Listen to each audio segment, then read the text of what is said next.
Hello, I'm Michael Beckett. I'm currently Interim IT Director at Medway NHS Foundation Trust. I'm going to talk to you a little bit today about our EPR decision and the process that we went through to get there. I joined the Trust about 10 months ago with the objective of developing a digital strategy, but also looking at how the Trust could implement an EPR. First off, we needed to understand what type of EPR the Trust would look to implement, and also the process that they would go through to actually deploy it. As a result, we went through a number of stages first. First off, to understand from the execs and non-execs, actually what was their appetite for an electronic patient record.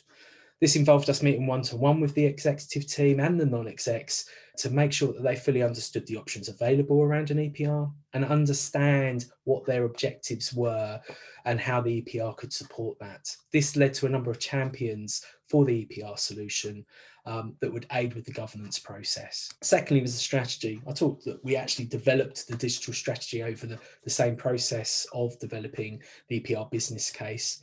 But we also needed to understand the long-term plan, the ICS strategy, and some of the local strategies within the organisation to make sure the EPR met those objectives as well.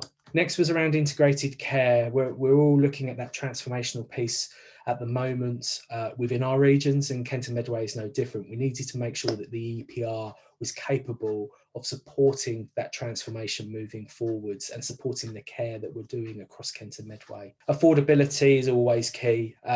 We spend a lot of time on our benefits, and we also discuss with NHS England and the ICS about funding opportunities. Market research we did in two ways. First off was by actually talking to market research companies and looking at the evidence that they had from surveys, from their analysis on the EPR market and how that would shape our decisions moving forwards. We also spoke to a number of other NHS trusts. Medway is behind the curve digitally, and that gave us the opportunity to talk to others about lessons learned and help shape how we would look at implementing an EPR at Medway. Lastly, and most importantly, was that user engagement. We looked at engaging our users within the trust. We also engaged with our patients as well to understand what benefits the EPR would bring. We've tried to make sure we've done that right from the beginning of this programme of work. There's been a sense from our clinical body that IT has not engaged with them over the years, and we want to make sure that the decision-making process firmly sits with that clinical group. So we've geared up the programme to make sure that's the case. From completing that body of work and that engagement, we've probably had four key areas that have really driven the outcome. First off, the Trust has had a PAS system in for the last 5 years, and many of our users were around during that period. As a result, there's a real lack of appetite to go through that process of PAS functionality, of looking for to complete a data migration process that would come alongside that, and the sense that actually would that delay some of the benefits that would come out of the EPR because we'd have to focus on that body of work as well at the same time. Secondly was around the ICS. Two of the other 3 acute trusts in the region have either already implemented Allscripts Sunrise or are going through that process at the moment.